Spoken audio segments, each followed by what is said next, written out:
So we've just had a crazy night of fights with UFC and Paul versus Silva, and now we move on to UFC Fight Night Rodriguez versus Lemos. I feel like this card is going to be a little bit underrated. Actually, if you look at it on paper, it's actually not too bad, and I think we're going to get a few bangers out of it, but this main event ain't it, Chief. I mean, I know it was a short notice main event. I think someone else was meant to headline. I believe it was meant to be Mitchell versus Evloev, which would have been a great headliner. I mean, Magny versus Rodriguez would have been a much better main event than this. That it is what it is. We move forward. Terrible main event, but a good card underneath it, in my opinion. So, Ramona Pascual taking on Tamiris Vidal. By the way, this is my first time looking at the card with you guys in 48 hours. I will give my final preview and predictions with a lot more research. This is my first time really looking at the card. And I just realised, what is this? This might be the worst fight, the lowest level fight in UFC history.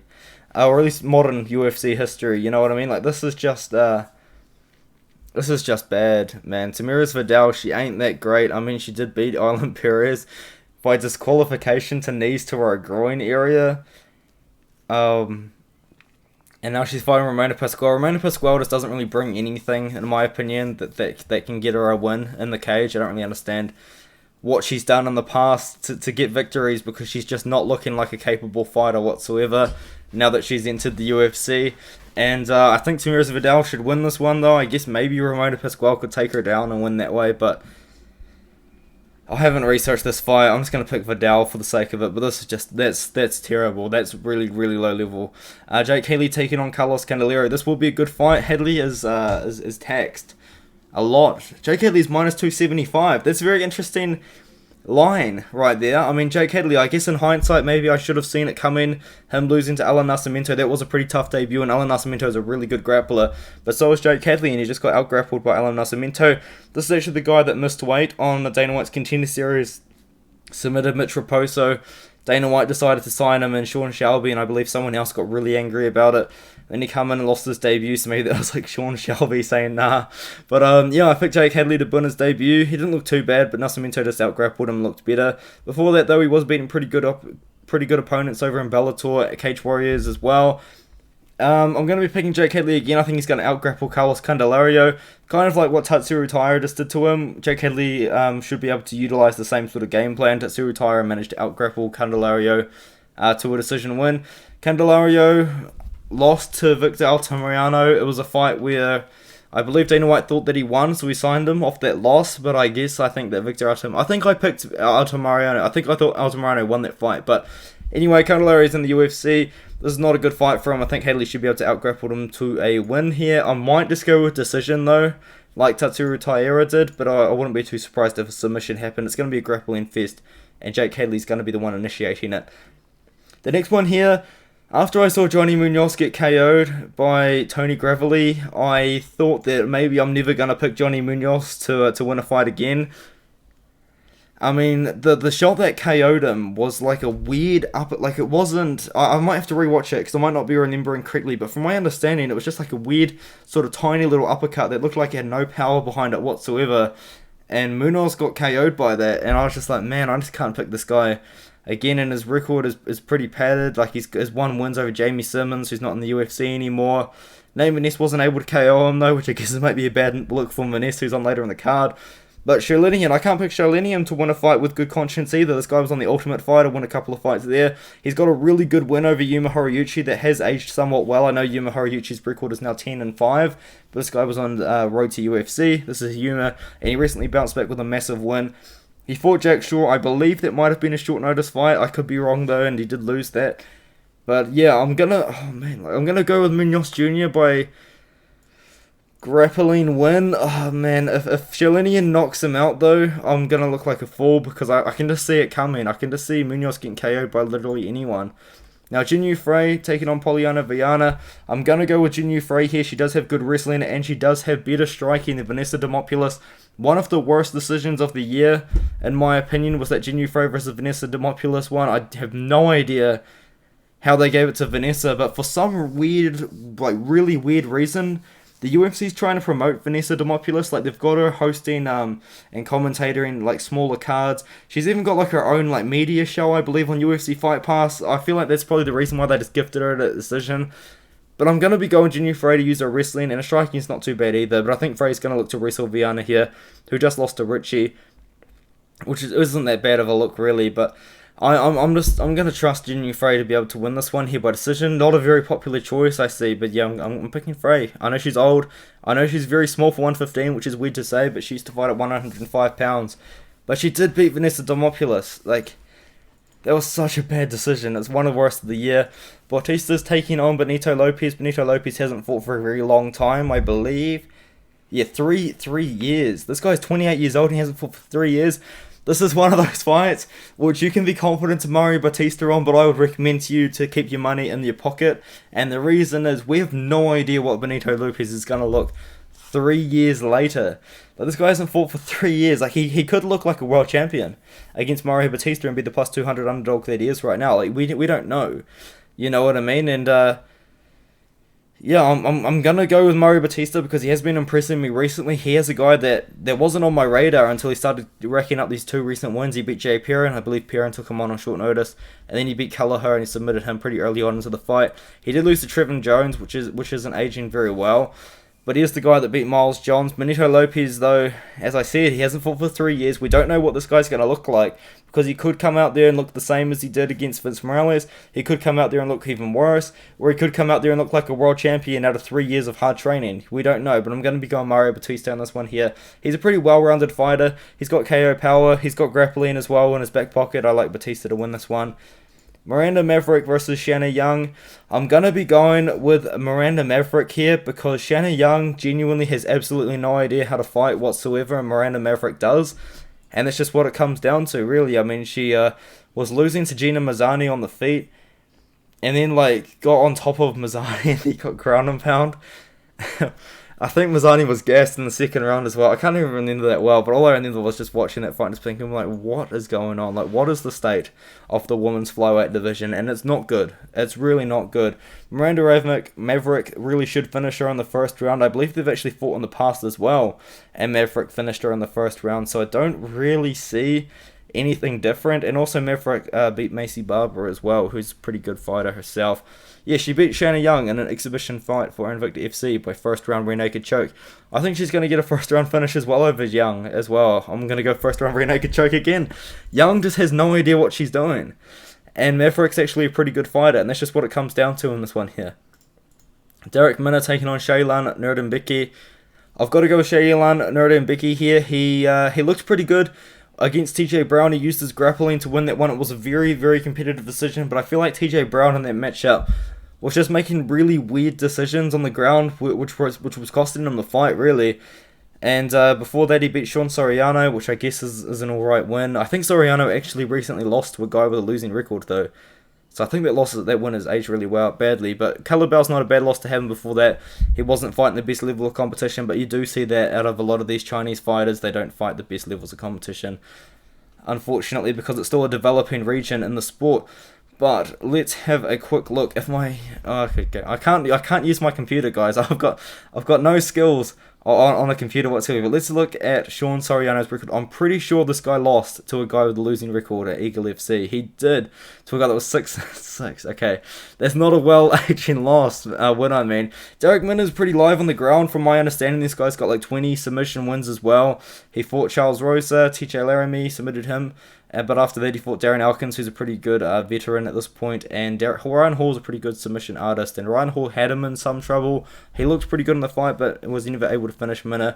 Minner is going to be live on the ground if it goes there, because I think Nurdimbiki might actually look to use his wrestling, which could be interesting, but I'm going to go with Nurdimbiki to win a decision. But I might be looking at Derek Minner as an underdog, because this fight's going to go to the ground and we might see quite a bit of grappling. I don't think I'm going to mind an underdog in this one here. So Jailton Almeida is fighting Maxime Grishin. And I'm going to be going Jailton Almeida here. He's a massive favourite. I'm not too sure what weight this is going to be at. Tapology says it's going to be at heavyweight. It could be at 205 pounds. It could be at 220 pounds, or 225 pounds.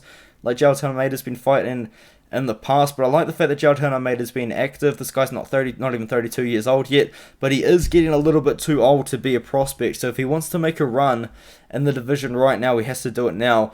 And he needs to make a decision about what weight class he's going to fight at. Like, is he going to bulk up to heavyweight, or is he going to stay at, 205 pounds? I think he's got a better ceiling at 205 pounds, in my opinion. So I think he needs to stay there. But this is apparently a heavyweight fight.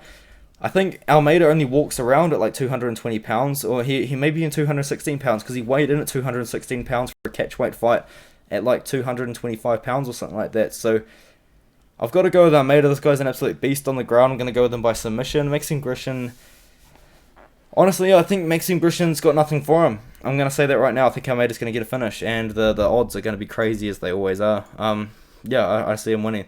Grant Dawson versus Mark Madsen. Grant Dawson accepted this fight only about a week and a half ago. It was potentially going to be on this weekend's card, but I think that Grant Dawson just needed an extra week to prepare. So, yeah, we're getting Grant Dawson versus Mark Madsen on a little bit longer than 1.5 weeks' notice. Look how crazy my mouse is going right now. I don't know what's going on with my mouse, but I'm going to be going with Grant Dawson here. Mark Madsen is going to slow down at some point, and I think it's going to be now. I've picked, this is the same as the Andrei Arlovski situation. I picked Andrei Arlovski all the way through his win streak, and then I picked against him this weekend, and he lost. And Mark Madsen, I've picked him the whole way through. I mean, how long have I had my channel? I had my channel when he fought Clay Guida, and I picked Madsen to beat him.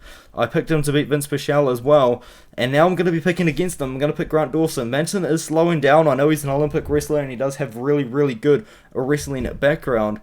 But so does Grant Dawson's got pretty good grappling himself, and he's got good wrestling himself, and I think he's going to be the better striker in this matchup here. I think that Grant Dawson's going to win. He beat Jared Gordon by submission in the third round after a lot of wrestling. He knocked out Leonardo Santos, but who hasn't done that at this point? I've got to go with a decision win for Grant Dawson. I think that he's going to beat Mark Madsen and take the O off him, man. It's about time that Mark Madsen slows down, and I think that he slows down now. So I'm going to be picking Grant Dawson as a favourite in this one here. My mouse does not want to work. I don't understand what's going on. This is so crazy. What is going on? Why can I not record my video? Because my mouse won't move. Oh my god. Okay, I'm very confused.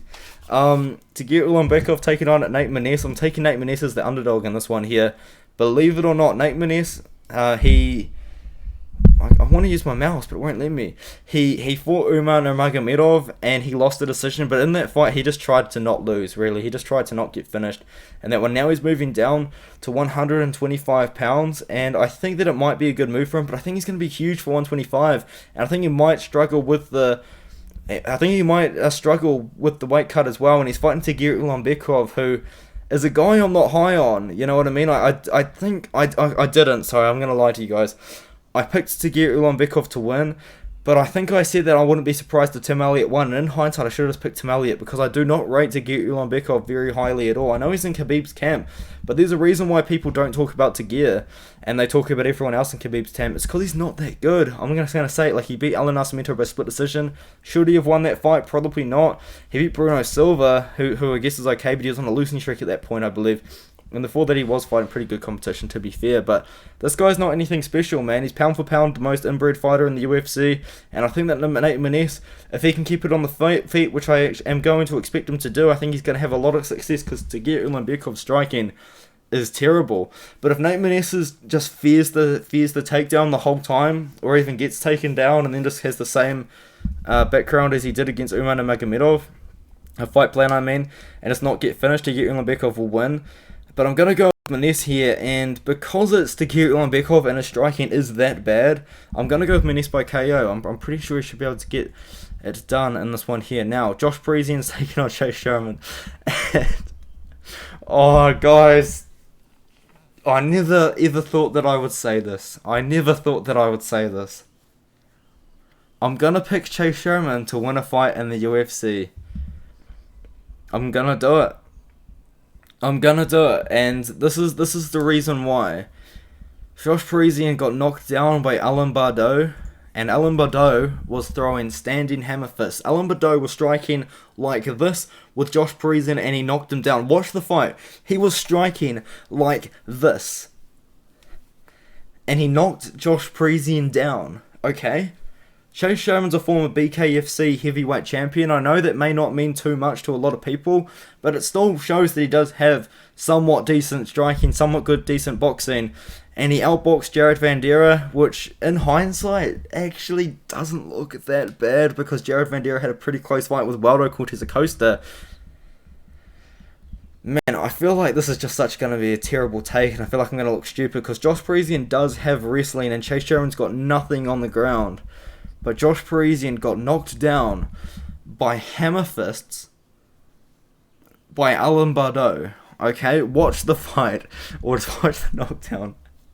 Just watch the fight. Watch the first round.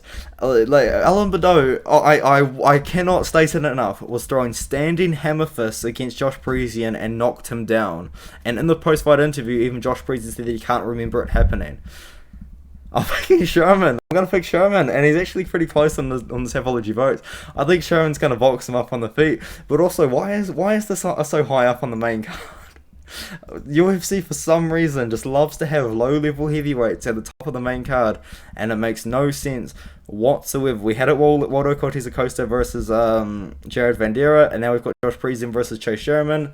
Doesn't make much sense, but it is what it is. Neil Magny taking on Daniel Rodriguez. Daniel Rodriguez, in my opinion, didn't beat Li Jingliang. I thought they robbed him. I really don't think Daniel Rodriguez won that fight, and I think he's trying to get one back over the fans that think that he lost. You know what I mean? And Daniel Rodriguez arguably could be 19-0 though. Both of his decision losses are very controversial. Daniel Rodriguez is a very underrated fighter. Neil Magny's pretty good. But I'm going to pick Daniel Rodriguez to win this one. I think he's going to get it done. He's a slight underdog on Tapology. I don't see if that's going to be the case by the time the fight rolls around. I think money might come in on D-Rod. But I'm gonna pick D-Rod to win this one. Neil Magny, though, could utilize what D-Rod has struggled in with the past. And D-Rod in the past has struggled with people fighting at range with him. And I think maybe Neil Magny could do that because he's got such a crazy long reach, got an 80-inch reach, and he's 6'3". Maybe the pick's going to change by the time I do my final predictions. But for now, I'm going to side with D-Rod, though. By decision, I don't think he beat Li Jingliang at 180 pounds, and Li Jingliang weighed in at 170. Li Jingliang got robbed that whole weekend, man. That was a really bad weekend for that poor guy. But yeah, I'm going to be picking D-Rod. I'm not confident in it whatsoever, and understandably, in my opinion. Marina Rodriguez versus Amanda Lemos. I really think that Marina Rodriguez should be able to destroy Amanda Lemos. To be honest, Marina Rodriguez is actually pretty good on the feet. In my opinion, though, where was it? I think she robbed Yan Xiaonan, though. I think Yan Xiaonan won the first 2 rounds against Rodriguez, and I think that's why she didn't get a title shot off that fight. Because I think if she won that fight clearly, she would have had a title shot by now. But the reality is, Marina Rodriguez, man, She robbed Yan Xiaonan. I think Yan Xiaonan won the first 2 rounds. And that fight, I guess she beat Mackenzie Dern, made Mackenzie Dern look like she's got no idea what she's doing on the feet, which is true. Yan Xiaonan did the same thing. And now Amanda Lemos is fighting her. And Amanda Lemos, I think, recently got absolutely obliterated by Jessica Andrade. She did. And then she beat Michelle Watterson. But what does that mean in 2022? And you know what I mean? Like, another one is, this is such a weird fight because people call these two ladies prospects, but Marina Rodriguez is 35 and Amanda Lemos is 35.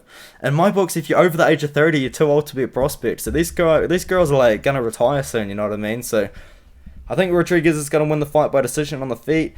Maybe a KO. Like, I mean, Jessica Andrade like destroyed Amanda Lemos. I don't know if Marina Rodriguez could do the same thing, but I'm going to pick Marina Rodriguez to win a decision.